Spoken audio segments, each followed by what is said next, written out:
Hey man, welcome back to Man Time. Today's episode we are picking up where we left off using hand saws to do a little thinning of the forest here. I've got a dead oak tree right here with the top blown out of it. I'm going to lay this one down. I've got my Stihl 194T and my Jonsered 2065 that's ported with a pop-up. Both these saws are built on the channel, so if you want to check them out after you see them running, see how they're built, you can go back, subscribe, and check them out on the channel. Welcome to Man Time.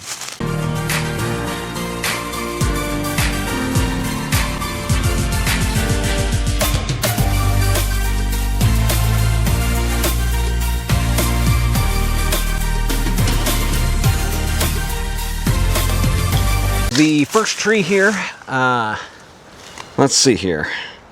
Okay, so I've got some lead in the tree right here, up here, more up here. But that's not the reason the tree's dead. The tree is dead because the top blew out of it. So I'm looking up at, just a long log with no foliage or branches or anything. And I'm going to be using my 194T. I just got it freshly sharpened up. It is a little windy out today, but luckily there's nothing on the top of this one that's swaying it in any direction. The tree is leaning out this way at a couple degree angle and should be just kind of wanting to go this way. It's more leaning kind of like this way. I'm going to try to get it to go this way. So like a 45 degree or 30 degree away from the lean, but with the lean. And 194T, you might be wondering, you've got a bigger saw, 2065, why don't you just pull that out? The 2065 is rowdy, like really rowdy. So when you go to make a precise cut, it just kind of wants to eat and keep eating. So I can make a much more precise cut with a freshly sharpened, I believe this is a 3/8 low profile, Stihl's 3/8 low profile. Seems like it has a little bit smaller profile tooth than the Oregon, 3/8 low profile. So anyways, let's get our gear on here, try to cut this thing down. I didn't bring any wedges or an axe, which I'm probably going to regret again. As I was editing that last video, I heard myself say it and I was like, foreshadowing? Nah, they'll figure it out. So let's see how this one starts up. As always, pre-flighted the saws, so let's get a good face in this one, and then I'll probably come around from the backside over there.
As you can see here, I am cut up just right, almost dead to halfway.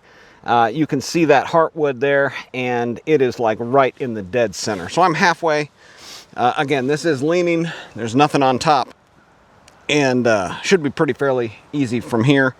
Back cut and watch it go over. What I like to do here is make a little cut that shows me where my face cut is here, because I can't see on this side over here like at all.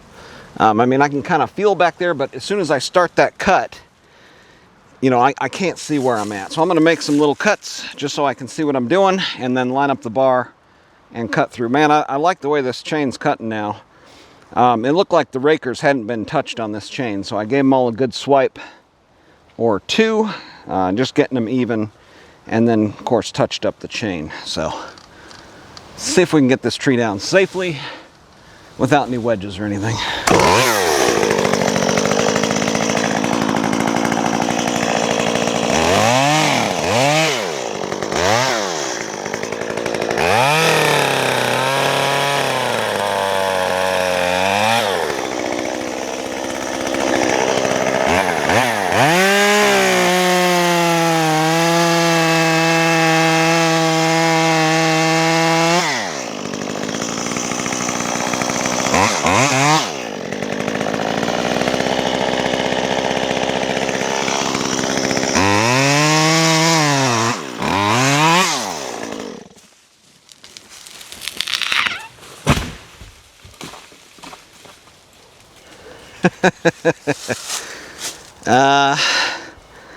Wood on this one may not be as good as I thought it was.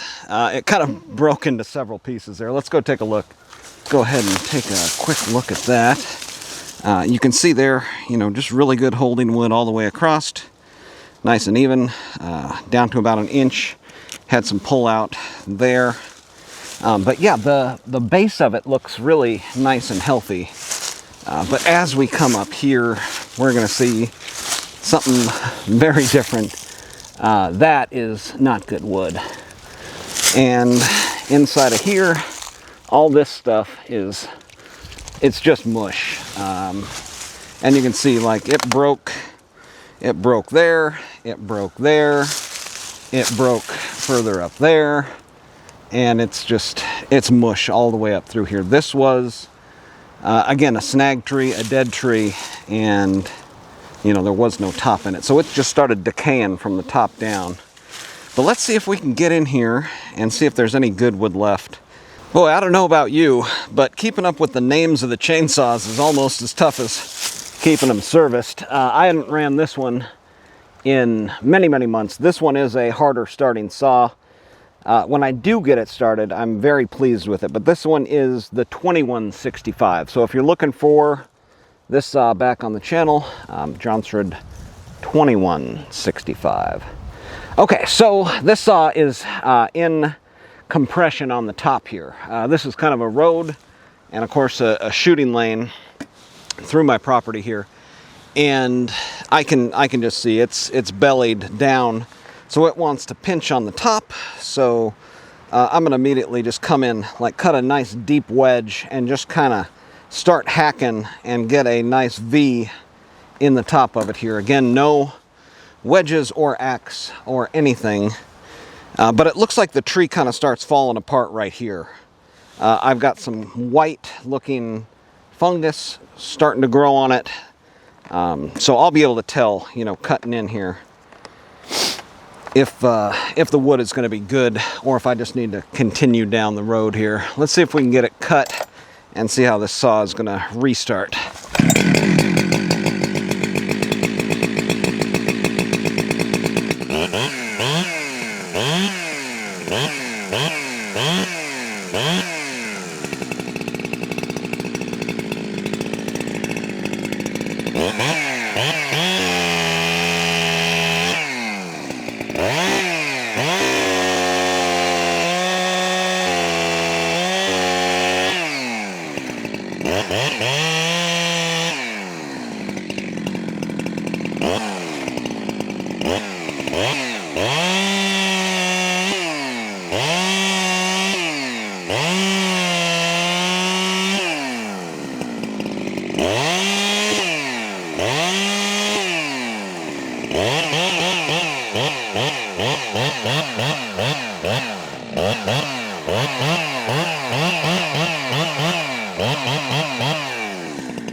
Yeah, still very good wood here.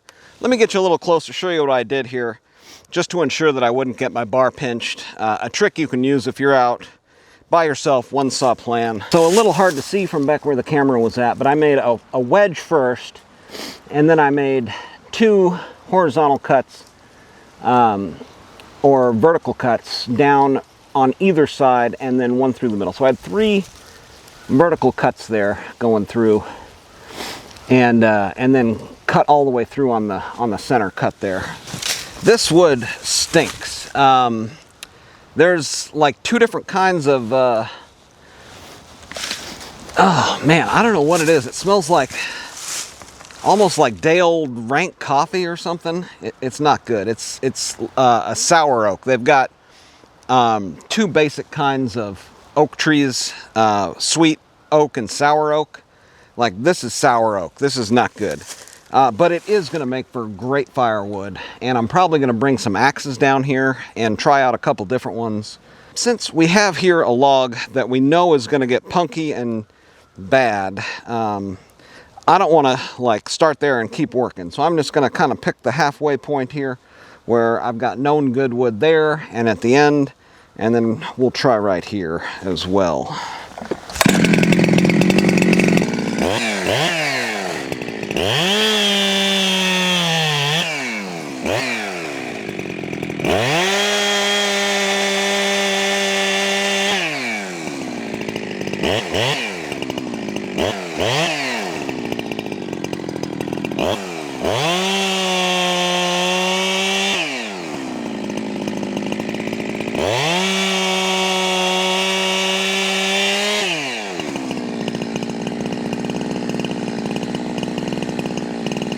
So right here, I saw it was starting to get punky. And yeah, it is a little punky, but it's just along the very outside. So I think from here down, I'm gonna have pretty good firewood. I've got a 24-inch Oregon light bar on this one. They're VersaCut aluminum core, and it makes for work like this really, really fun. But yeah, you can kind of see right here, like it's just now starting to get punky along the outside. Inside is good, and most of the wood along the outside is also good. You know, just slightly punky, but still pretty good.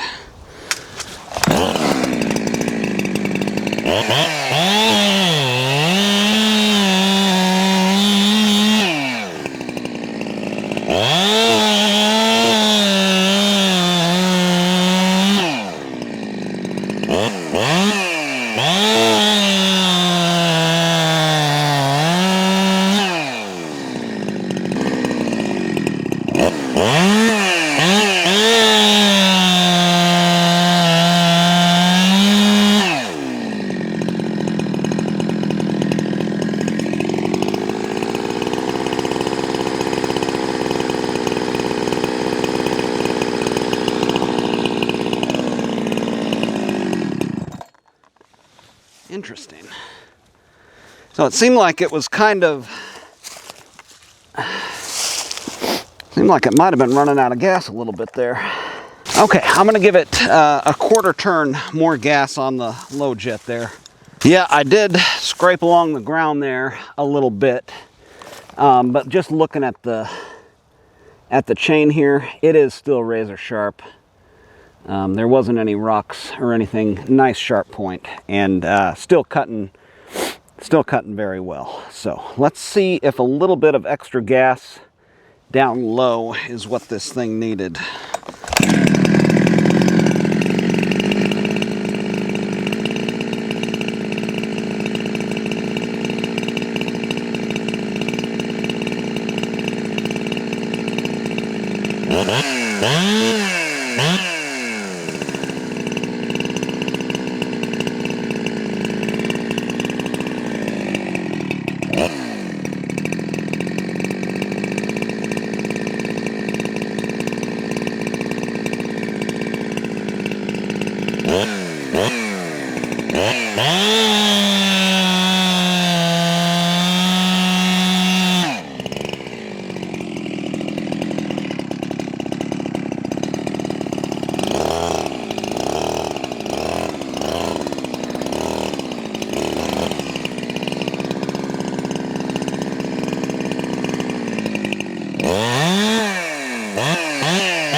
Wow, this is some stink oak. But initially, my original plan was to come down here with just the handsaw and see if I could process a log up into firewood sized chunks with just the 194.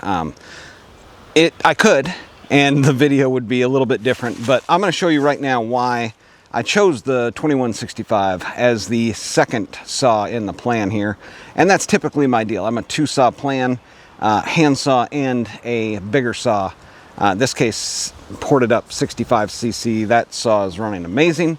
But if I were to try to do it all with a handsaw, I'm going to do one cut all the way through on the biggest part of the trunk here, right next to the stump, and see how long it takes me to do it. Again, freshly sharpened chain, you would think it would be adequate, and it probably is, just not fast. Let's see how well this is going to cut through here.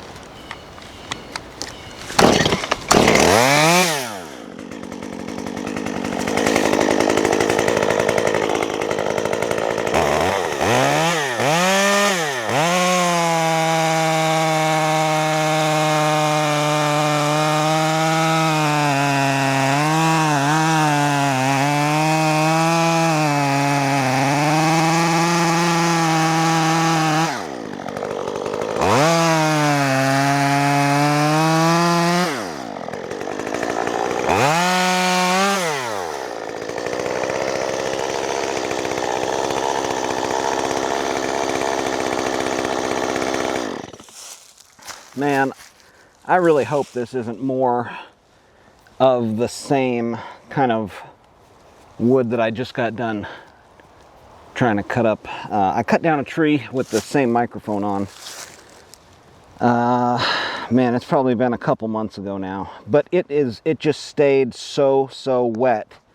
And this stuff is just like pure water. So I don't know if this is going to split up real well or dry out or anything. It looks like the same, I mean, it looks like white oak. It stinks real bad. I mean, maybe, again, I think there's something called water oak around here in East Texas, you know, Louisiana. And hopefully this isn't that.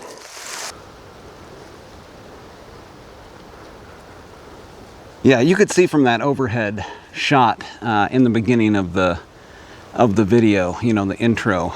This forest here is what you're kind of looking at as the drone's flying over, and it's hard to see, you know, the forest for the trees from way up there.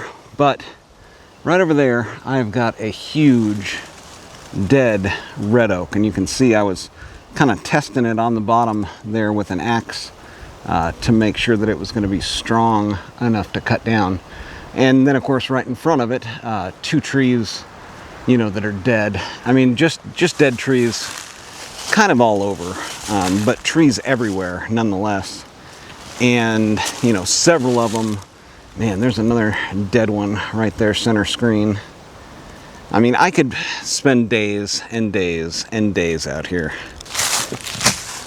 All right, man, I hope you had fun out here in the woods cutting down some trees using the Stihl MS 194T. I really do enjoy this saw, especially now that I got the chain fixed up where it's actually taken a pretty good chip.